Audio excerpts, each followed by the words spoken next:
Well, some breaking news for you this morning, of course, because President Donald Trump confirms that the United States has carried out large-scale strikes on Venezuela.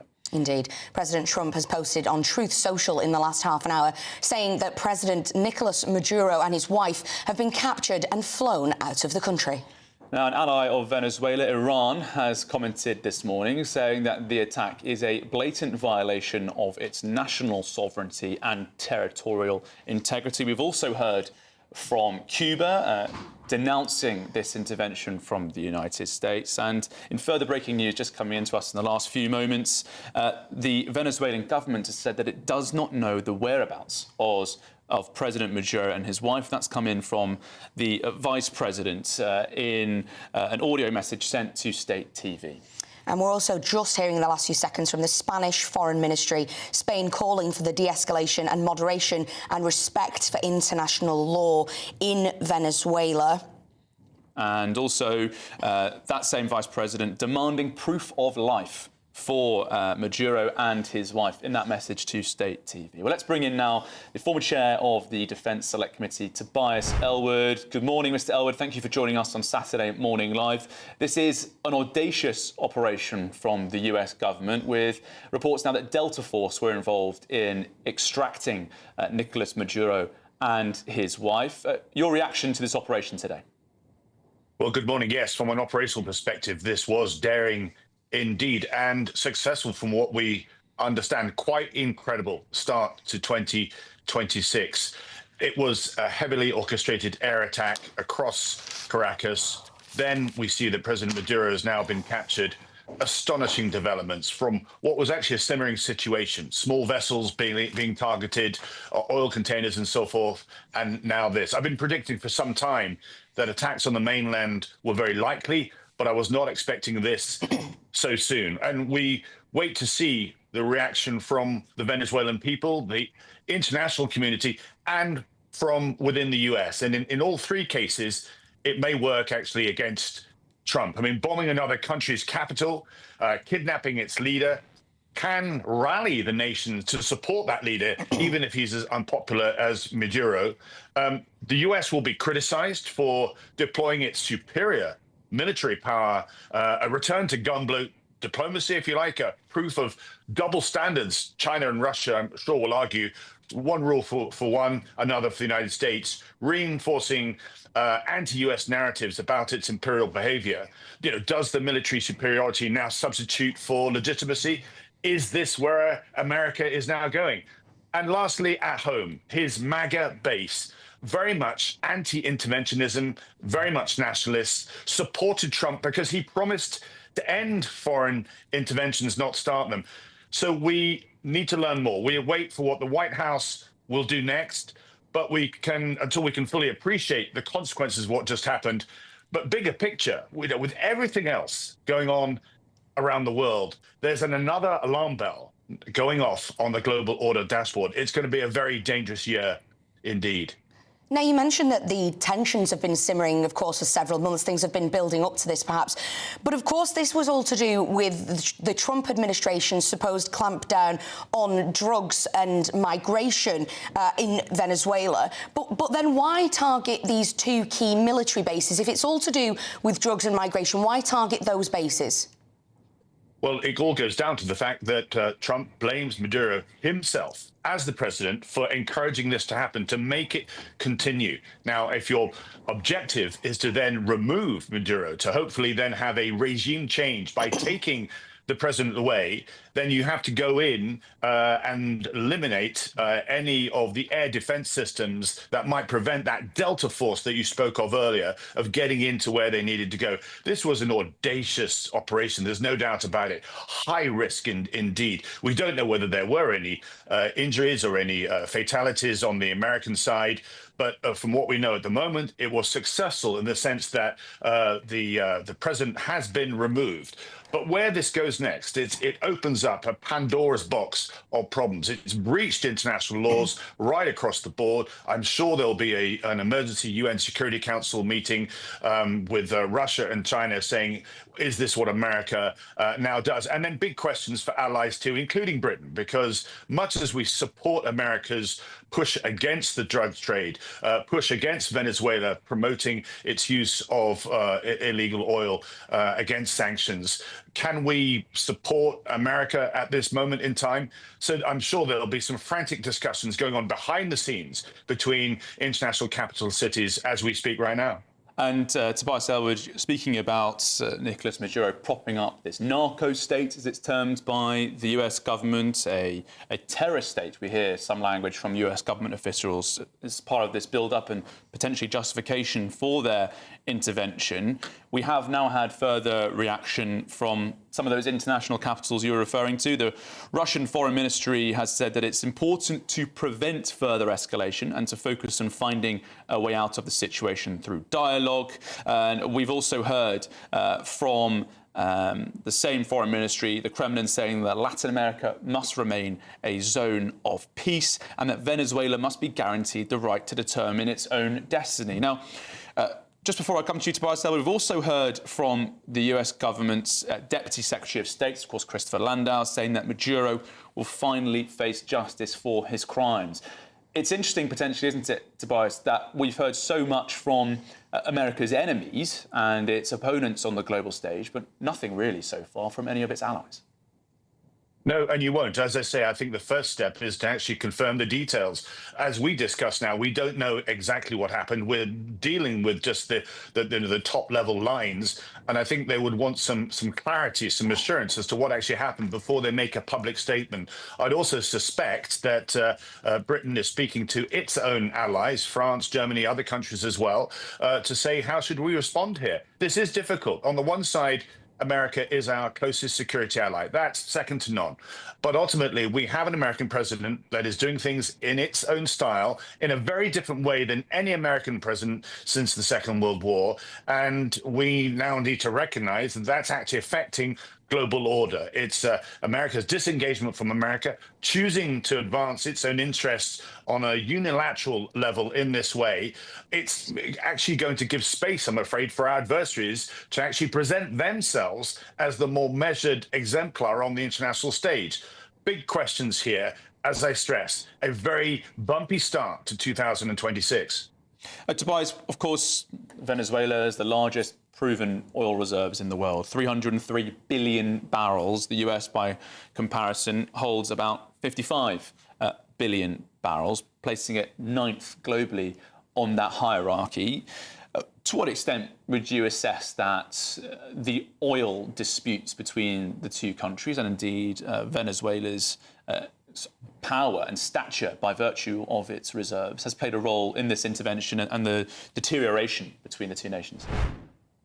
You know, I think you asked the fundamental question, because if you want to look at what a strategy is that Trump is pursuing, it's perhaps a dismissal of our global order. The fact that America is now going to look after its own and look after its own interests in its own area. So Greenland is now part of its sphere of influence, as is Canada and as is Venezuela. Why is Venezuela important? Not just geographically, because as you point out, it's got the necessary oil reserves as the world gets ever more competitive from an energy perspective, from mineral wealth perspective, and so forth. And Trump has just dismissed our global order, allowing Russia, China, and indeed America, these sort of alpha males, to develop their own spheres of influence, separate from each other, but protecting their own. Venezuela, unfortunately, falls into that space near America, and therefore Trump feels that's quite right for him to then wander into. Now, Tobias, we're currently seeing on our screens some really rather calm pictures from Caracas in Venezuela. And we've heard in the last few seconds, President Trump has told the New York Times a lot of good planning went into these strikes in the early hours in Caracas. What does this mean going forward? What are we going to see happen in the coming hours and days, do you think?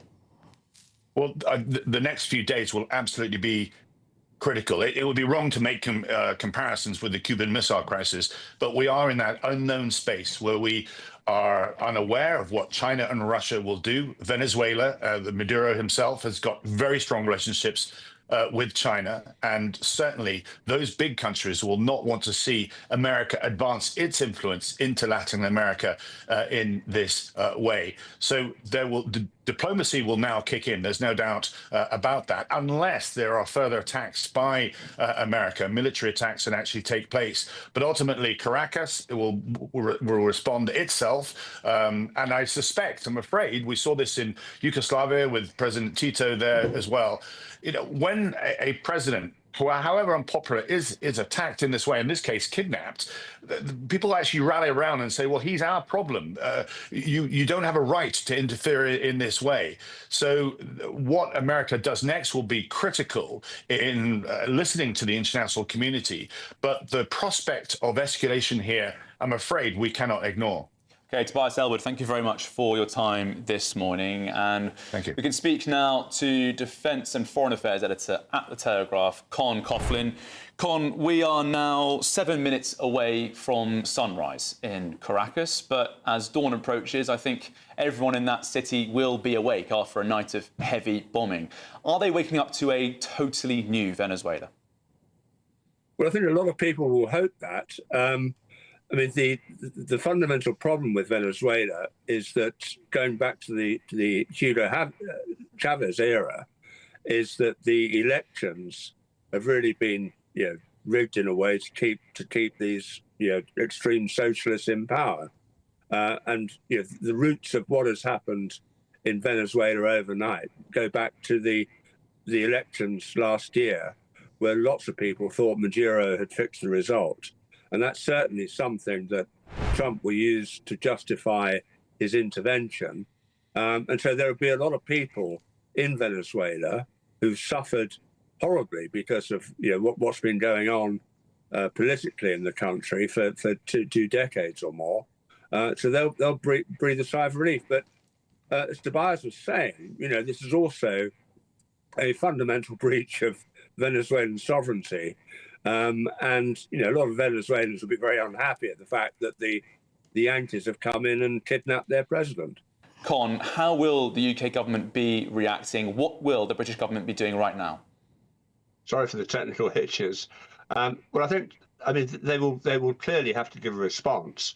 But I think Sir Keir Starmer, because of this so-called special relationship that we have with the US, will want to have a very measured response. I don't think he's going to come out and condemn it, and we'll probably get some mealy-mouthed words about show restraint and all the rest of it. But I mean, I think the other thing I would say is that there's a wider context to this. I mean, Venezuela is an ally of Russia, for example, and we're in the midst of Ukrainian peace negotiations. And this, Putin will not like what's going on in Caracas today. And this sends a message to Putin and others that the Americans are prepared to act if you push them too far. Now, Con, you mentioned the response from Russia this morning. They, in fact, said, the foreign ministry in Russia say, we reaffirm our solidarity with the Venezuelan people and our support for its leadership's policy of defending the country's national interests and sovereignty. Now, hearing that from Russia, given the current geopolitical tensions between themselves and other countries, particularly Ukraine, but the United Kingdom, the USA, what will that mean that Russia have made those comments this morning? Well, I don't think they had any alternative. But, I mean, the reality is, and we saw this when the US struck Iran last summer, is that there's very little the Russians can do. They can jump up and down and say Venezuela's, a very, very important ally of ours, but they really just send, air defenses and other weaponry to Venezuela, particularly after the president's been deposed.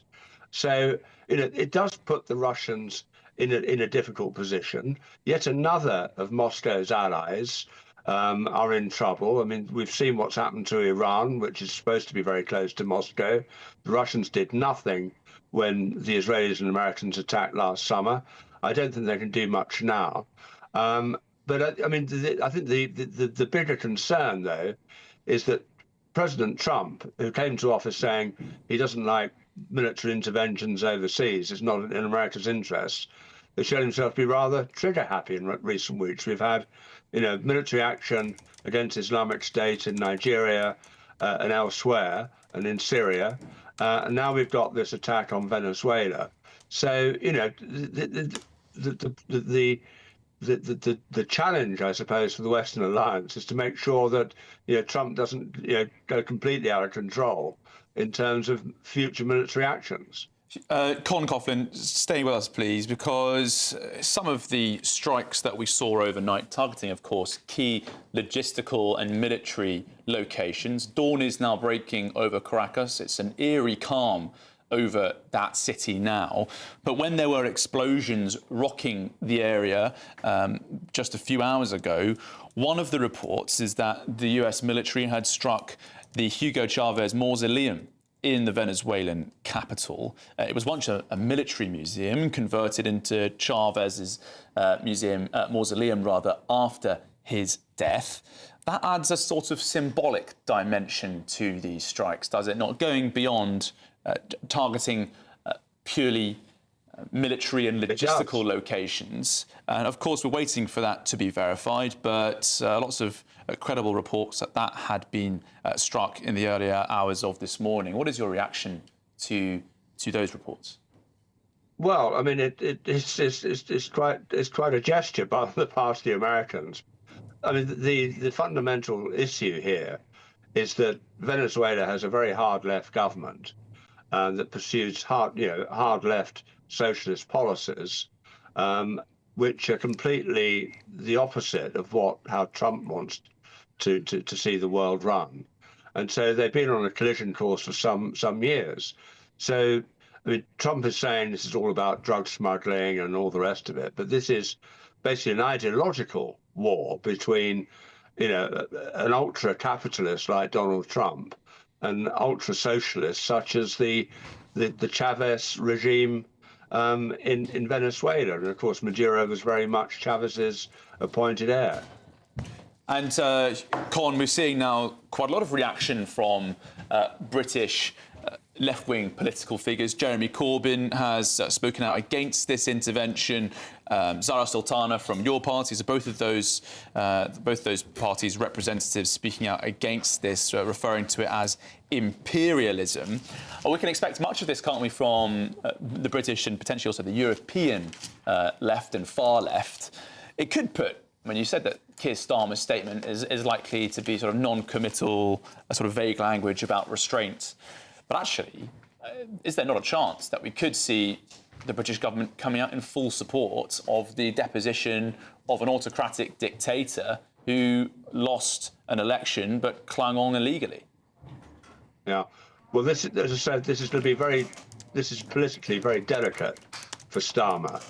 And, the hard left, people like Ken Livingstone, Jeremy Corbyn and all the rest of it have held both Chavez and Maduro up as paragons of socialism.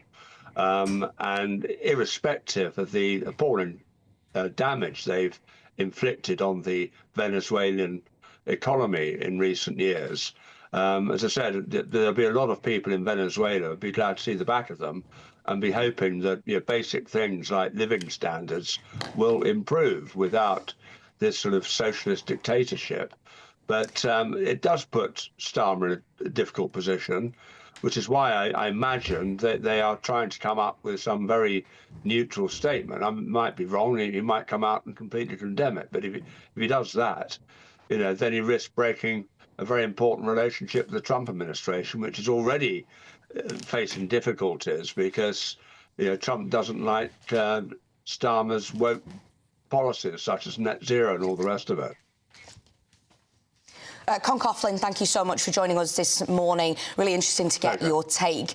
Joining us now in the studio for some further reaction is former Labour advisor Matthew Larser and broadcaster Duncan Barks. Matthew, just come to yourself first to get some reaction on that left-wing reaction this morning. What's your take on that? I think it puts people on the left in a difficult position. People on the sort of sensible left, people on the far left, like Jeremy Corbyn, Zara Sultan, who you've been saying, Owen Jones, I'm sure, is out there tweeting, will be condemning it roundly. I mean, it's not that long ago that Ken Livingstone was taking Venezuelan oil, Venezuelan oil for buses, basically, petrol for buses, and claiming that the saving was used to give low-income Londoners cheaper bus fares. So, I mean, they were real allies of the regime in Venezuela. But for the government and for the sort of sensible people on the left, it's a bit of a dilemma, because clearly there are huge questions about the legality of what's been going on, huge questions about the sense of what's been going on, both in terms of what happens in Venezuela, but also the precedent in terms of the moral high ground lost in Russia and over Ukraine. But on the other hand, it's getting rid of a nasty regime. So it will be quite interesting to see what the Prime Minister says. I suspect they will come out in support, but do a bit of the toning things down statement we've heard from elsewhere in Europe. Well, Duncan, you've heard that from Matthew on sort of we can just expect the far left to come out and trot out its defence of Venezuela, regardless of the situation. Yeah. But I want to bring you what Zara Sultana has said, because in her first sentence, I think she's on the money. Venezuela has the world's largest oil reserves, and that's no coincidence. True. That is a key part of the American interest in this country. That is clearly a part of the strategic agenda here. They can wrap it up in language about the narco state, about small boats of drugs. They can go on about deposing a dictator, but that's a key part of the equation as well. Massively, and the ripple effects of this are going to be fascinating, because Cuba, for example, whose economy is literally in the doldrums at the moment, relies really heavily on Venezuelan oil. That pipeline, for want of a better phrase, is going to be cut off now, I suspect, and consequently, that's going to have a massive impact on Cuba, which is already suffering as a result of US sanctions. So, I mean, the ripple effects of what we've seen and heard over the last couple of hours are genuinely going to be vast. I mean, we have some unanswered questions. We've got the Trump press conference, I believe, is going to be 4 o'clock this afternoon, UK time. We need to find out if he had congressional authority. We don't know the answer to that. We also need to find out where Maduro is and if he's unharmed. We need the answers to those questions as well. That's really, really important. And of course, we're waiting to see what Keir Starmer says, but you're absolutely right. I think it'll be a very carefully constructed statement, just sort of like balancing on that tightrope where something is said when nothing really is being said. Well, on that, on Maduro, we're just hearing breaking lines in the last few seconds. The US Senator says Marco Rubio told that the Maduro arrest to stand trial on criminal charges in the US, and that there's going to be no further action now that he's in US custody.